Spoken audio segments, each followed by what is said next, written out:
నా జోలికి వస్తే ఎవడైనా కూడా క్షమించేది లేదు.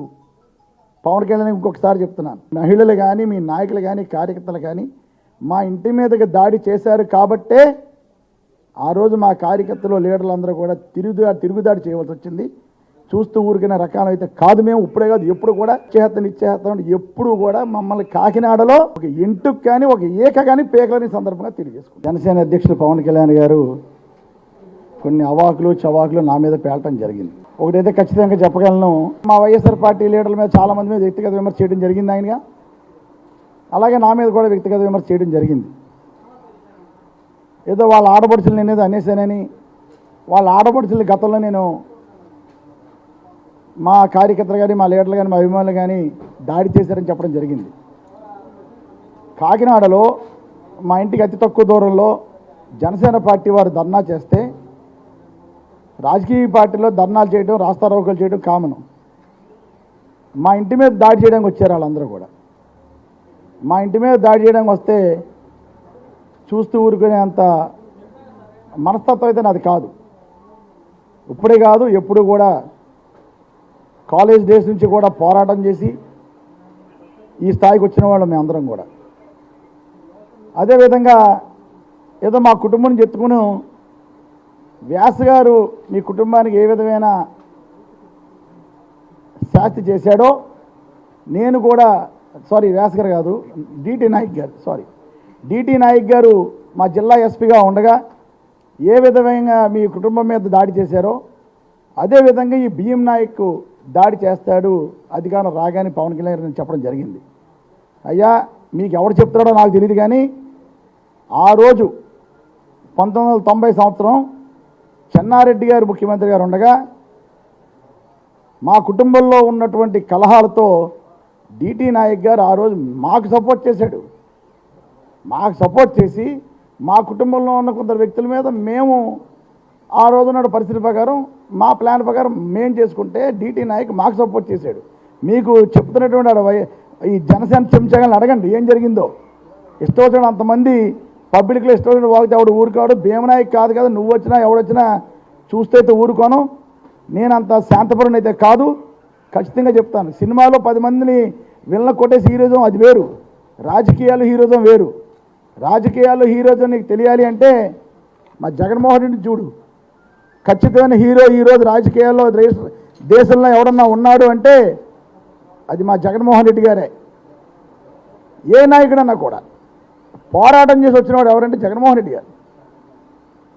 అలాగా నువ్వు కూడా పోరాటాలు చేసి నిన్ను అందరూ అభినందిస్తారు. అంతేతో సినిమాలో డైలాగులు ఒక పేపర్ మీద రాసుకుని నువ్వేదో కవిత్వం చదివేకు నువ్వేదో నాయకుల లక్షణాల గురించి చెప్పావు నిన్న. అవన్నీ కూడా జగన్మోహన్ రెడ్డి ఫోటో పెట్టుకుని చదువు. నువ్వు ఏదైతే నాయకుడికి లక్షణాలు ఉండాలని చదివేవో అవన్నీ కూడా మా నాయకుల్లో ఉన్నాయి. కనుక నిజంగా నేను పెట్టినటువంటి నాయకుడి లక్షణాలు చెప్తే నేను చాలా ఆనందించాను. మా నాయకుడు పొగుడుతున్నావు నువ్వు అని. ఇప్పుడు కూడా జనసేన సైనికులకు కానీ జనసేన కార్యకర్తలకు కానీ జనసేన పార్టీలో లీడర్లకు కానీ ఒకటే చెప్తున్నాను, నేను 89 నుంచి రాజకీయాల్లో ఉన్నాను. రాజకీయాల్లో చాలా ప్రభావితం చేసేది కులం, డబ్బు, బంధుత్వాలు, స్నేహాలు, పార్టీ కేడరు. కనుక ఎవరైతే నాయకులందరూ ఉన్నారో దయచేసి నేను చెప్పేది ఒకటే, ఈరోజు మీరు పవన్ కళ్యాణ్ గారిని జనసేన నమ్మి పార్టీలో జాయిన్ అయ్యి లక్షలు ఖర్చు పెట్టాలి జరుగుతున్నాయి.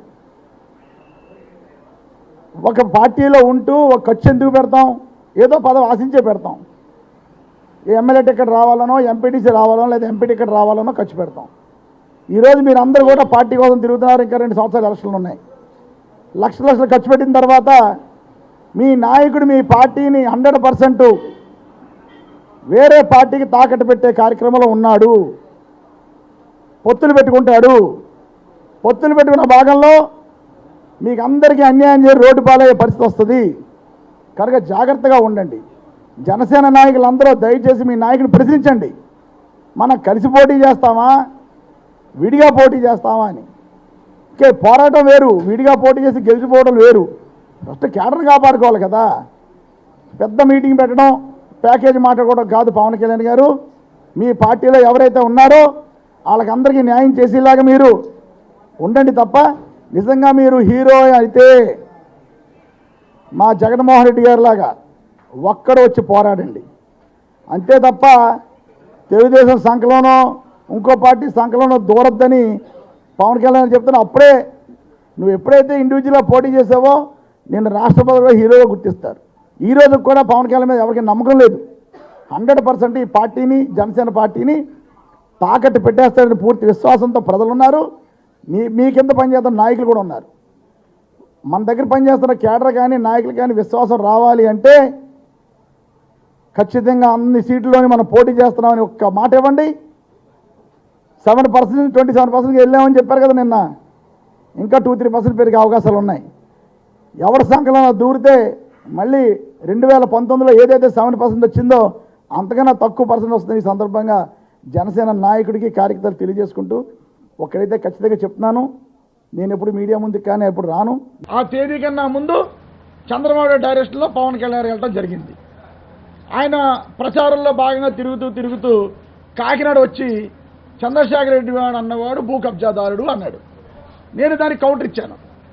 ఆ రోజు పవన్ కళ్యాణ్ గారు లెటర్ రాశాను, ఆ రోజు కొండవీళ్ళ అరుణ్ కుమార్ గారు లెటర్ రాశాను, అదేవిధంగా ముత్తా గోపాల్ గారు అందులో మెయిన్ కమిటీలో ఉన్న ముత్తా గోపాల్ గారు లెటర్ ఇచ్చాను. నేను ఎక్కడ కబ్జాలు చేయలేదు, మీరు ఇష్టం వాగద్దని చెప్పడం జరిగింది.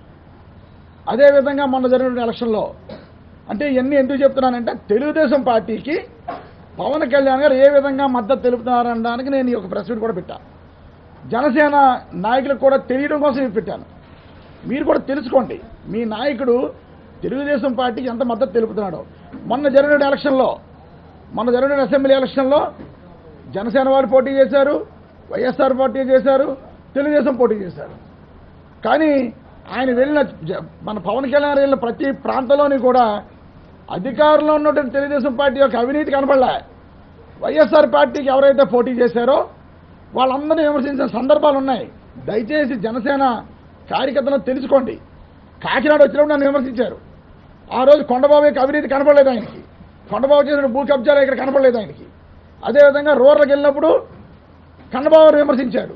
అంటే వైఎస్ఆర్ పార్టీలో కంటెస్ట్ చేసినటువంటి ఎమ్మెల్యేలే కనపడ్డారు తప్ప ఆ రోజు సిట్టింగ్లో ఉన్నటువంటి తెలుగుదేశం పార్టీ ఎమ్మెల్యేల యొక్క అవినీతి పవన్ కళ్యాణ్ కనపడలేదు. ఆ రోజు కూడా ఇండైరెక్ట్గా వైఎస్ఆర్ పార్టీ ఎమ్మెల్యేలు గెలకూడదు అని ఆయన చేసినటువంటి ప్రచారం. సో ఇన్ని సందర్భాలు కూడా నేను చెప్పడం జరుగుతుంది. ఇంకో విషయం ఖచ్చితంగా చెప్పగలను, దీన్ని జనసేనలో ఉన్నటువంటి పార్టీ నాయకులు కాకినాడకు సంబంధించి చుట్టుపక్కల ప్రాంతం వాళ్ళు అందరూ కలిసి దీనినే ఒక కులముద్ర వేయడానికి ప్రయత్నం చేస్తున్నారు. నేనేదో కాపులకి వ్యతిరేకమని కులముద్ర వేయడానికి ప్రయత్నం చేస్తున్నారు. ఒక్క విషయం చెప్తాను జనసేన నాయకులకి అందరికీ, ఈరోజు జనసేన పార్టీ ఈరోజు పుట్టింది. పవన్ కళ్యాణ్ గారు ఈరోజు వచ్చాడు. మీరందరూ అన్ని పార్టీలు మారి ఈరోజు పవన్ కళ్యాణ్ దగ్గరికి వెళ్ళారు. నేను రాజకీయాల్లోకి 88లో వచ్చా, 87లో ఎండింగ్లో వచ్చాను. నేను మొట్టమొదటి ప్రోగ్రాము కాకినాడలో స్వర్గీయ వంగవీటి మోహన రంగ గారి ప్రోగ్రాము కాకినాడలో చేసిన వాడిని నేను.